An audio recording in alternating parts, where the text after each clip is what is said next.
Hola, yo soy Caesar, él es Hemlich, una calavera random.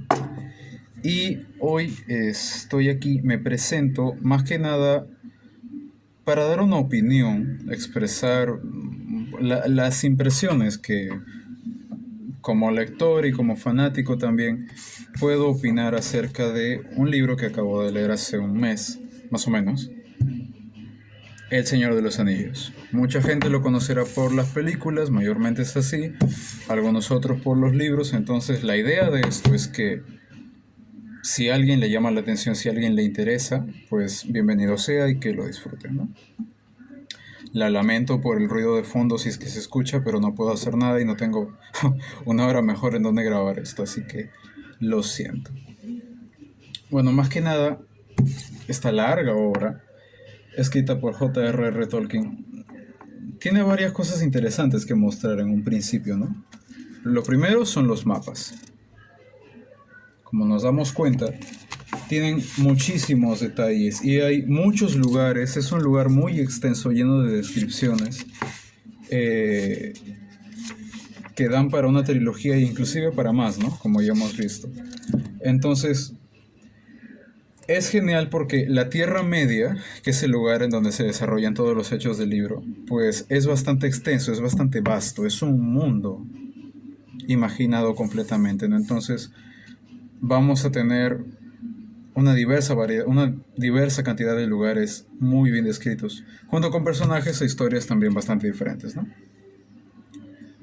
Los siguientes serían los lugares descritos en el libro, que todos los detalles de un lugar están muy bien definidos, desde la comarca de los hobbits hasta los valles donde caminan ellos, los ríos en donde escapan las montañas, las cuevas, los atardeceres, los mares.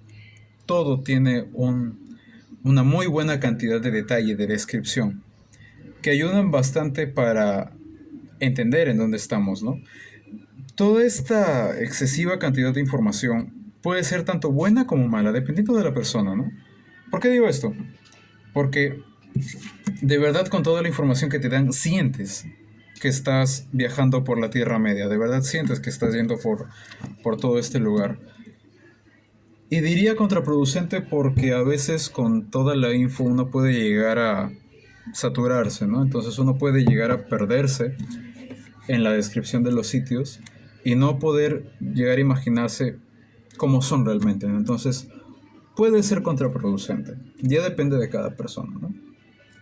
Esto ya nos lleva al tercer punto, que sería la descripción y la vida de los personajes que van a ser en un principio los protagonistas, ¿no? Los hobbits. Los hobbits, básicamente, por si alguien no los conoce, son unas personas pequeñas, no más grandes que un enano, más o menos, eh, que habitan en Hobbiton, que es una región de la Tierra Media, y un grupo grande de hobbits habita en la comarca, ¿no? Que es como una pequeña ciudad. Entonces, estos seres pacíficos normalmente viven haciendo celebraciones muy grandes, comiendo en grandes cantidades y descansando por periodos largos de tiempo, ¿no? Entonces, son seres muy pacíficos cuya vida se resume en comer, dormir, trabajar y festejar. Más que nada, ¿no? Esto, ¿no? Y esta breve descripción nos sirve para hablar del comienzo de la historia de los hobbits, ¿no? Que empieza presentándonos a un personaje que es Bilbo, que es un hobbit de ya más de 100 años, poeta y escritor. Eh, También nos sirve para mencionar la aparición del anillo, que es por lo que estamos aquí, ¿no? Cuyo, cuyo poder o cuya influencia sobre el portador, sobre cada portador que pueda tener el anillo, es bastante fuerte, ¿no? Al grado de que cualquier persona o cualquier criatura que llegue a tener el anillo genera una dependencia muy fuerte hacia este objeto. Es algo muy peligroso. Y también nos sirve este contexto de Hobbiton, de la comarca, para presentar a Gandalf, que es un mago muy poderoso, muy amigo de Bilbo, ¿no? ¿Por qué estoy contando todo esto? Básicamente porque en este contexto se da el inicio de la historia, ¿no? Bilbo está por cumplir ya, creo que 110 años, me parece que era la fecha el número exacto de años que tenía. Entonces decide hacer una gran fiesta para conmemorar su cumpleaños, ¿no? Como es habitual. Arma una gran fiesta, hace un banquete muy grande, todo el mundo celebra, todo el mundo se ríe, y como es clásico de Bilbo, decide dar un discurso en medio de mucha gente. Y al finalizar el discurso, Bilbo simplemente se pone las manos en la espalda y desaparece. Entonces todo el mundo se queda estupefacto, ¿no? Porque dicen, ¿por qué? ¿Qué ha pasado? Esto no es natural. A lo que un personaje que estaba ahí en la fiesta, Gandalf obviamente, se da cuenta de que Bilbo no solo tiene el anillo, sino que también sabe cómo usarlo, ¿no? Se aprovecha del poder del anillo. Todo portador que se lo ponga puede hacerse invisible. Y más cosas además, ¿no? Entonces Gandalf, preocupado, va a casa de Bilbo donde se lo encuentra y se da cuenta de que es peligroso que Bilbo porte el anillo él solo.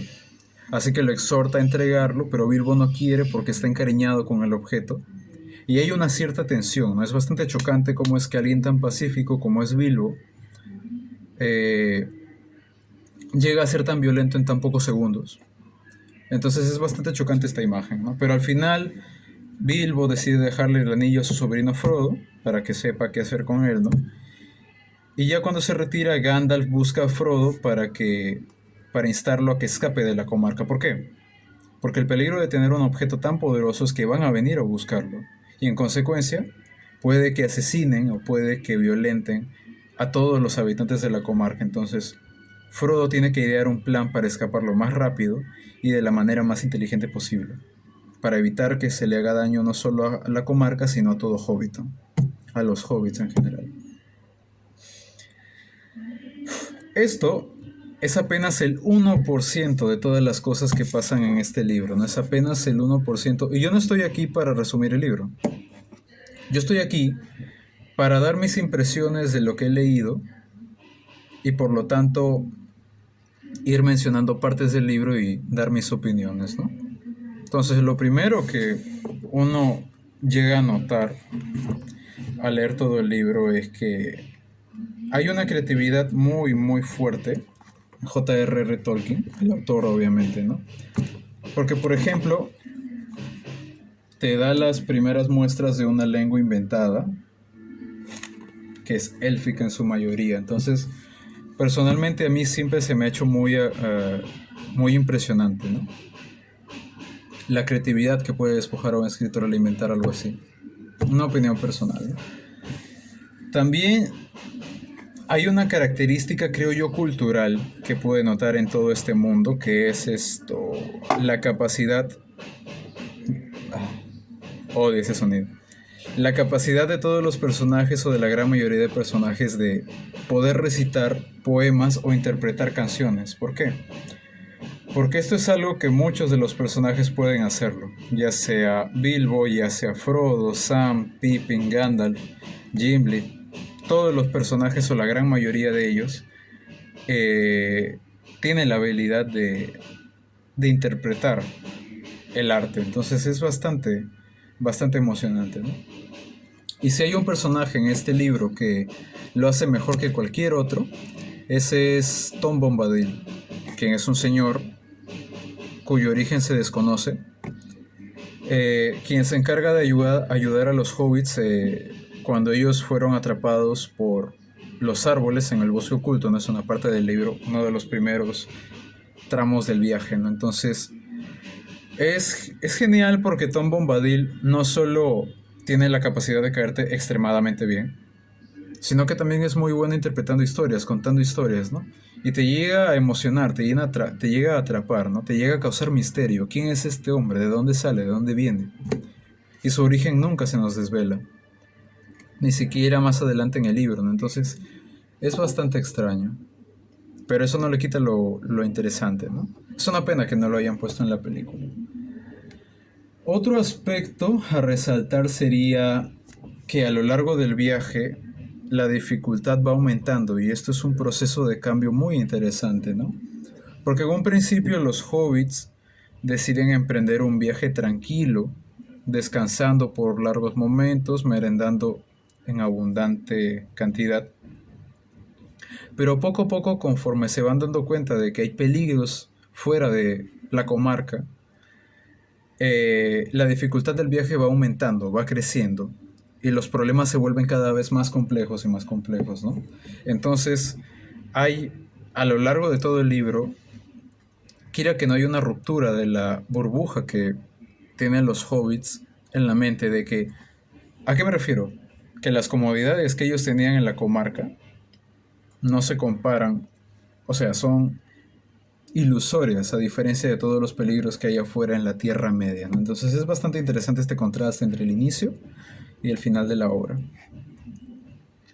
Y para que esto suceda, para que se den cuenta de esto, la aparición de un personaje como Trancos, como Aragorn, quien es un guerrero destinado a ser rey, esto ayuda mucho como guía para que los hobbits se den cuenta del peligro en el que están y para que sepan cómo enfrentar las dificultades que vienen, ¿no?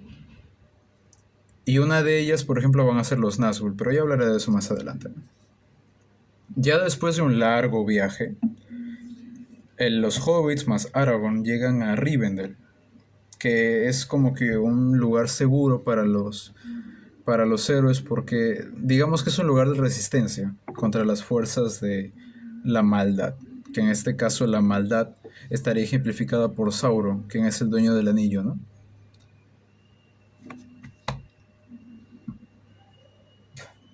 Perdón, no voy a poder editar eso, pero bueno.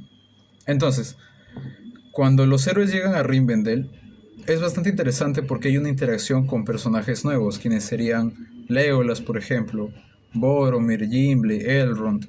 Hay una gran diversidad de personajes que llegan a tener un objetivo en común todos en ese momento.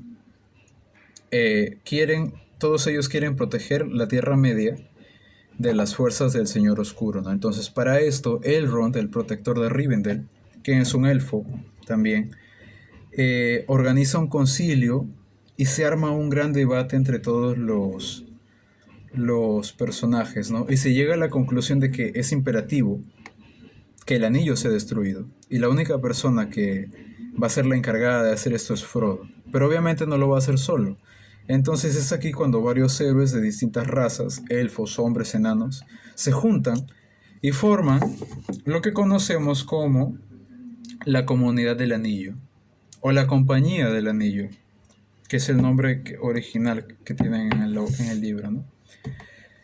Entonces se crea la comunidad y vamos a ver a lo largo de todo su viaje que todos los personajes tienen un desarrollo muy muy interesante.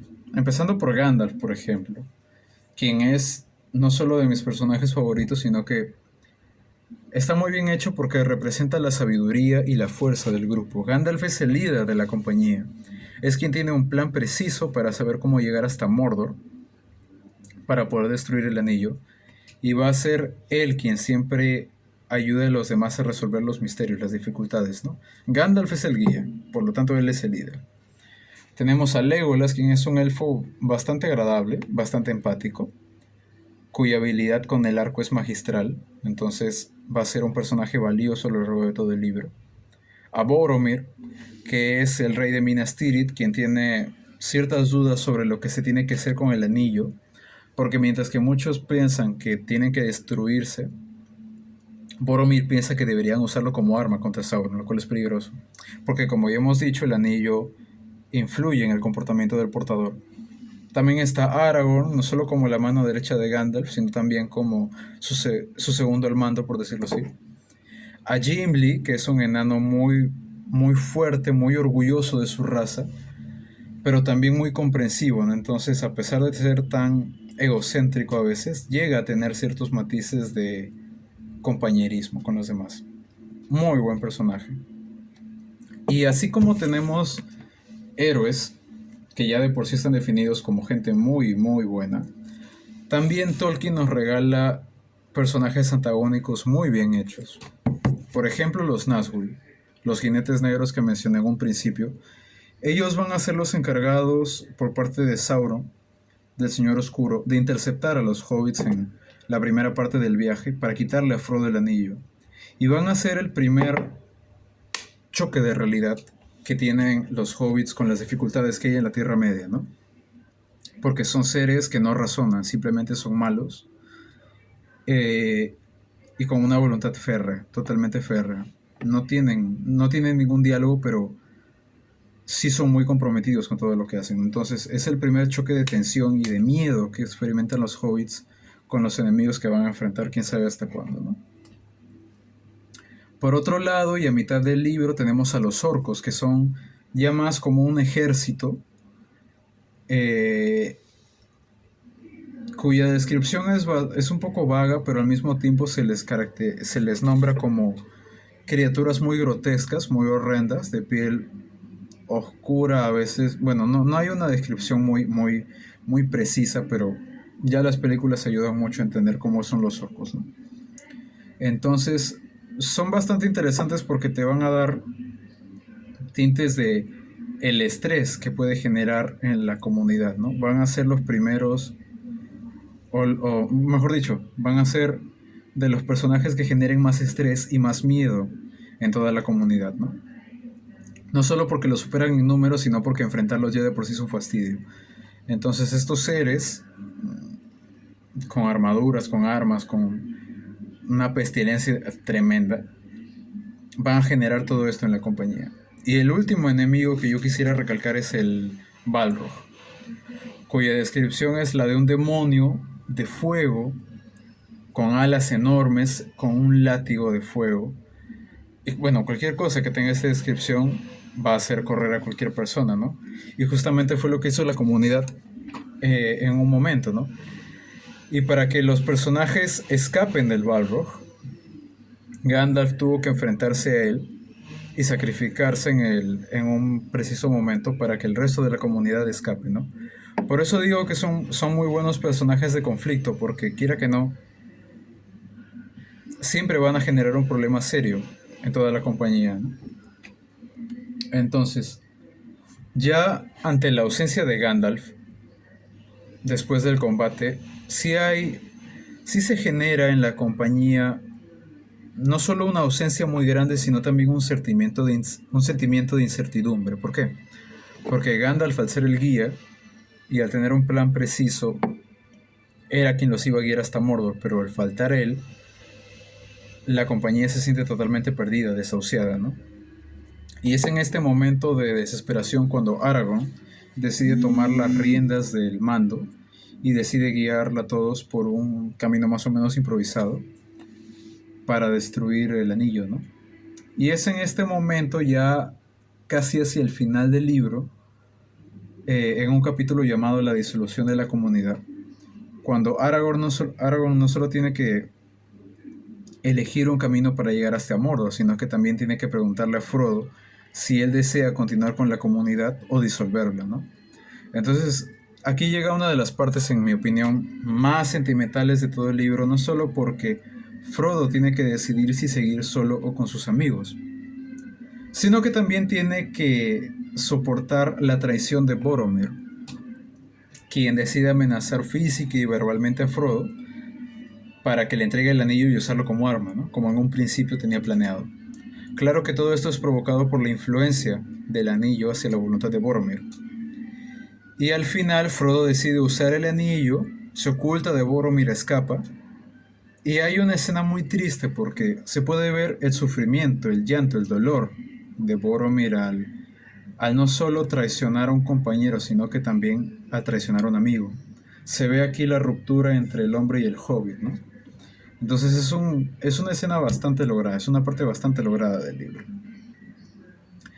Ya al final, Frodo decide huir solo para evitar el daño hacia sus compañeros y decide agarrar un bote, robarlo y ponerse a navegar hasta las profundidades de Mordor. Pero siempre detrás de toda tragedia hay un pequeño faro de esperanza.